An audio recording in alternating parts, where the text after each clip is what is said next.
नमस्कार दोस्तों, स्वागत है आप सभी का एक बार फिर से हमारे चैनल आध्यात्मिक ज्ञान पर। जय श्री कृष्ण, राधे राधे। दोस्तों, कई वर्षों बाद एक दिव्य और दुर्लभ संयोग 12 सितंबर 2023 श्री कृष्ण भगवान की छठी के दिन बनने जा रहा है। और दोस्तों, यदि आप भी आपके घर की सुख शांति, संतान की कमी और धन की कमी या कर से परेशान हैं, या आपका भाग्य आपका साथ नहीं दे रहा है, तो दोस्तों 12 सितंबर 2023 कृष्ण भगवान की छठी पर ये 5 सटीक और असरदार कार्य आप जरूर करें और आप देखेंगे कि कुछ ही दिनों में आपकी सभी समस्याओं का हल संपूर्ण रूप से हो जाएगा। दोस्तों, कई 1000 वर्षों बाद 12 सितंबर 2023 को बहुत ही दुर्लभ और दिव्य संयोग बनने जा रहा है, क्योंकि इस दिन कृष्ण छठी के पावन दिन के साथ साथ राजयोग, अमृत सिद्धि योग और साथ ही धनलक्ष्मी जैसे कई योग बन रहे हैं। और इस दिन भगवान श्री कृष्ण सबसे अधिक प्रसन्न होने वाले हैं। इसीलिए दोस्तों, अगर आप भी भगवान कृष्ण से इस दिन जो भी सच्चे दिल से मांगेंगे वो मनोकामना आपकी जरूर पूरी होगी। और इस दिन ये 5 कार्य करने से आपकी किस्मत चमक उठेगी। आखिर कौन से वह कार्य जो आपको सभी कष्टों से मुक्त कर देंगे?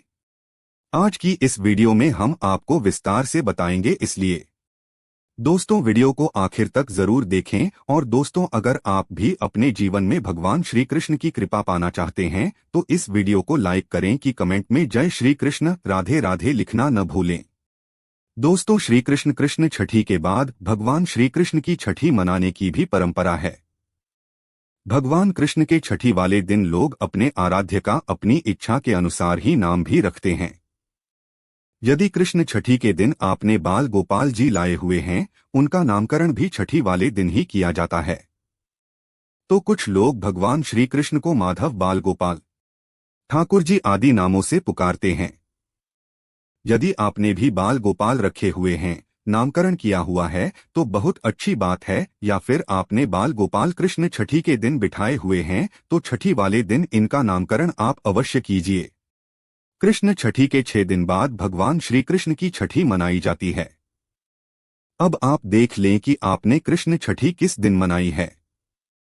उस दिन से लेकर जो भी छठा दिन पड़ता है, उस हिसाब से आप छठी मनाई।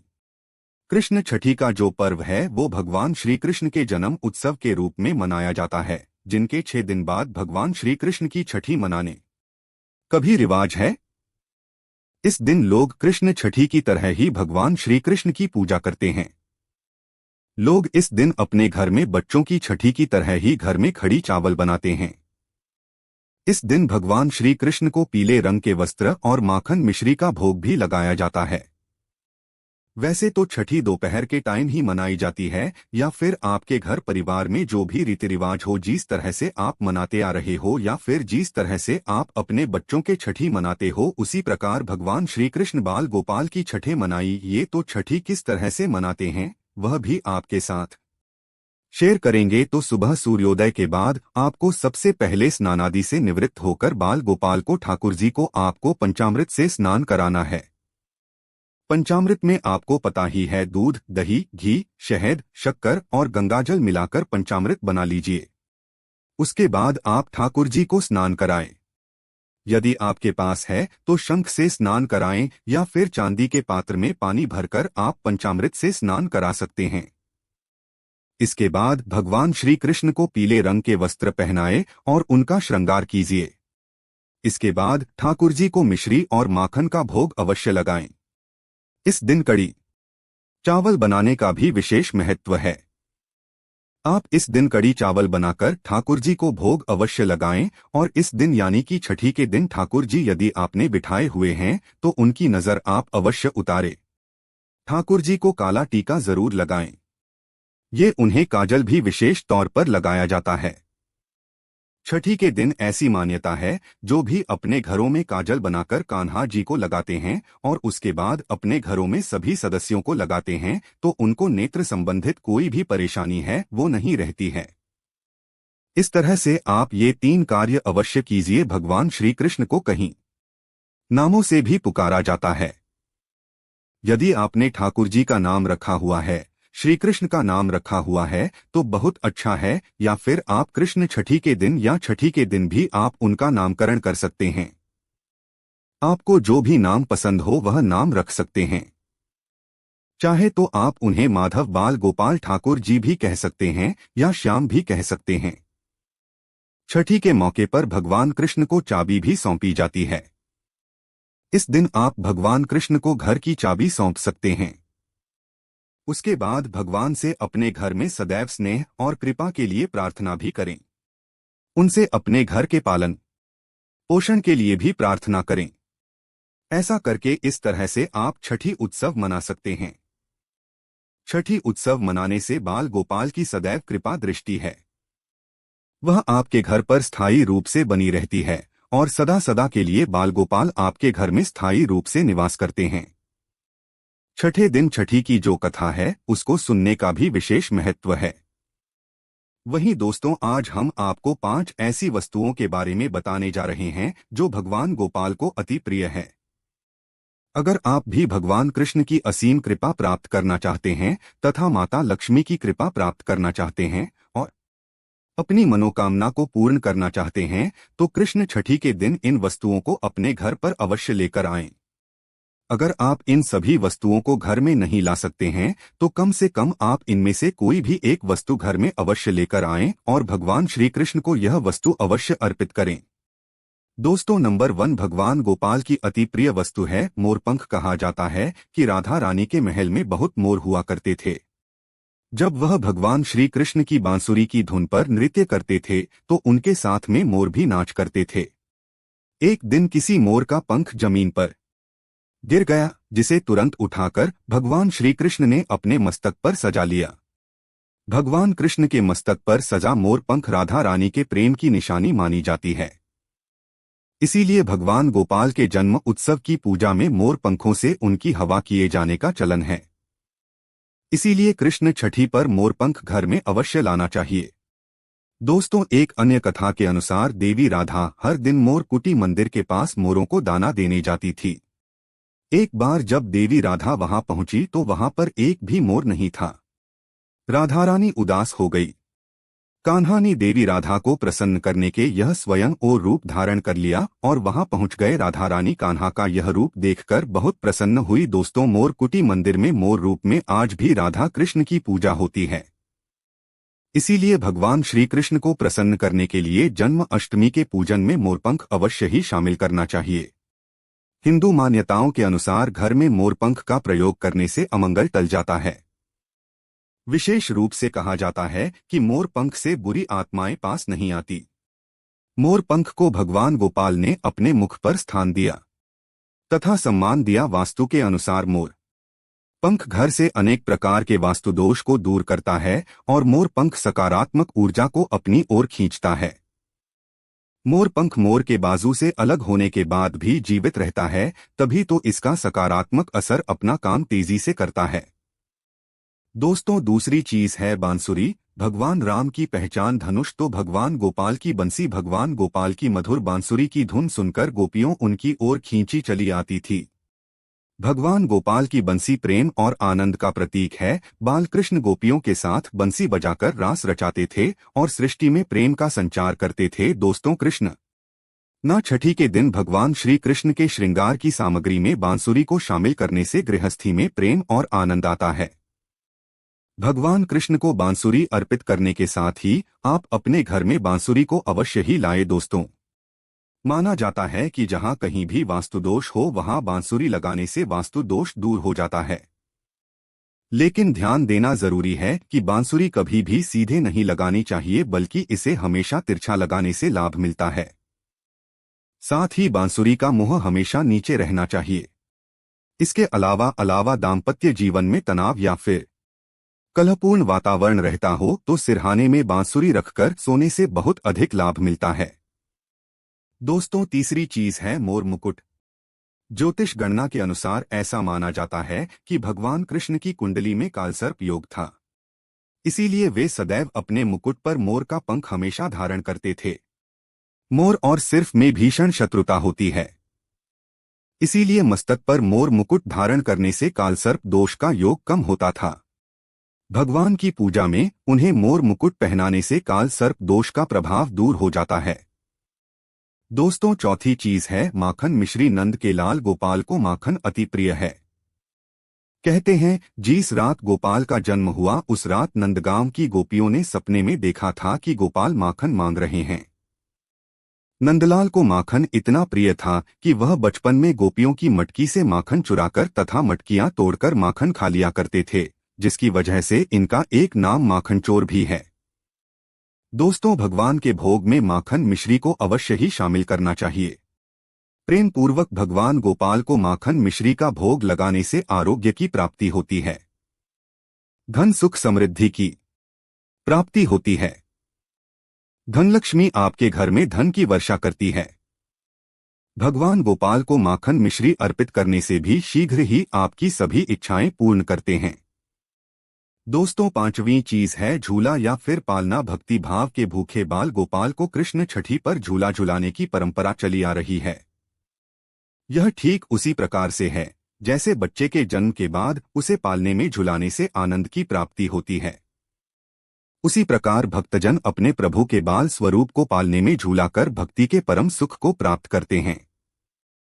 दोस्तों, भगवान को झूला या पालना भेंट करने से प्रेम और आनंद की प्राप्ति होती है और एक नारी को भगवान गोपाल की तरह ही एक सुंदर पुत्र की प्राप्ति होती है, जो कि ऐसा बालक भगवान गोपाल की तरह ही मनमोहक होता है, सुंदर होता है, आकर्षण से भरा होता है। दोस्तों, छठी चीज है पीले वस्त्र। भगवान के बाल स्वरूप को पंचामृत से स्नान कराने के पश्चात पीले रंग के नए वस्त्र पहनाए जाते हैं।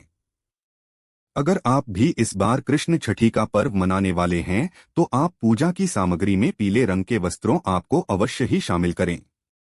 पीली चीजें अवश्य शामिल करें। भगवान को पीतांबर वस्त्र अति प्रिय है। यह प्रेम और बैरागी के प्रतीक हैं। दोस्तों, सातवीं चीज है गो। भगवान गोपाल का निवास गौ लोग माना जाता है। गाय भगवान सहचर है। भगवान गोपाल के साथ पूजा में बछड़े के साथ ही गाय की पूजा करना सुख समृद्धिदायक माना जाता है। पुराणों में गाय को धन का प्रतीक माना गया है। भगवान धन रूपी गांव की रक्षा करते हैं। दोस्तों, ज्योतिष शास्त्र के अनुसार गाय के भीतर गुरु ग्रह का वास होता है। यदि यह ग्राहक किसी व्यक्ति की कुंडली में नीच स्थिति में हो तो उसे गाय की सेवा करनी चाहिए। ऐसा करने से वो उस ग्रह की कुपित दृष्टि से बच सकता है। इसके अलावा वास्तुशास्त्र के अनुसार पूजा स्थान अथवा बैठक के कमरे में ईशान कोण में चांदी की गाय और उसका बछड़ा रखने से भाग्य में वृद्धि होती है। इसीलिए आप कृष्ण छठी से पहले ही चांदी की गाय और उसका बछड़ा अपने घर पर अवश्य ही लाएं। अगर आप चांदी का नहीं ला सकते हैं तो आप मिट्टी का ला सकते हैं या फिर आप गाय और बछड़े की तस्वीर लाकर भी ईशान कोण में लगा सकते हैं। दोस्तों, आठवीं ये चीज है गीता की पोथी। भगवान कृष्ण ने महाभारत के युद्ध के दौरान अपने प्रिय शाखा और पांडवों में श्रेष्ठ अर्जुन को गीता का उपदेश दिया था। गीता मुंह से निकालकर संसार देखने का मार्ग बताती हैं। इससे भगवान श्री कृष्ण की वाणी कहते हैं जो मनुष्य को मुक्ति का मार्ग और कर्म पथ पर चलने का ज्ञान देती है। दोस्तों, इसीलिए भगवान की पूजा में गीता की पोथी जरूर रखनी चाहिए और रात में जागरण करते हुए गीता का पाठ हर हाल में अवश्य करना चाहिए। कृष्ण छठी के शुभ अवसर पर भगवान गोपाल की असीम कृपा प्राप्त करने के लिए आप कृष्ण छठी से पूर्व ही इन चीजों को अपने घर पर अवश्य ही लेकर आए और इन्हें भगवान की पूजा में शामिल करें। ऐसा करने से आपको भगवान गोपाल की असीम कृपा प्राप्त होगी, धन लक्ष्मी की कृपा प्राप्त होगी। सभी देवी देवता दोनों हाथों से आपके जीवन में धन की वर्षा करेंगे। तो आइए दोस्तों, अब आपको सुनाते हैं कृष्ण भगवान की छठी से जुड़ी कथा, जिसको सुनने मात्र से ही आपकी सभी तरह की मनोकामनाएं पूर्ण हो जाएगी। पौराणिक कथा के अनुसार जब भगवान श्री कृष्ण की छठी थी तो उस समय भगवान श्री कृष्ण अत्यधिक रो रहे थे। तो कोई कह रहा था कि भगवान श्री कृष्ण को नजर लगी हुई है, कोई कह रहा था कि भगवान श्री कृष्ण को भूख लगी हुई है। यशोदा मैया का दूध उतर नहीं रहा था। इस पर ब्रह्मा जी ने महामाया को कृष्ण जी को चुप कराने को कहा। महामाया गोकुल पहुंच गई और भगवान श्री कृष्ण के सामने कई तरह के नाटक करने लगी। कभी चिड़िया बनकर श्री कृष्ण के सामने आ जाती, कभी चिड़िया बनकर उड़ जाती। इस तरह से श्री कृष्ण खिलखिलाकर हंसने लगे। उसके बाद श्री कृष्ण चुप हो गए। जिसके बाद ब्रह्मा जी ने महामाया को छठी देवी होने का वरदान दिया और कहा कि तुम प्रत्येक घर में छठी देवी के नाम से आदर के साथ पूजी जाऊंगी। तो ये थी छठी कथा। इस तरह से आप भी छठी महोत्सव मना सकते हैं। आपके घर परिवार में जैसा रीति रिवाज है, जिस तरह से मनाते आ रहे हो उस तरह से भी आप छठी मनाइए, या फिर यह देख लीजिए कि आपके घर परिवार में पास के मंदिर में जब भी छठी मनाई जा रही हो उस दिन भी आप छठी मना सकते हैं।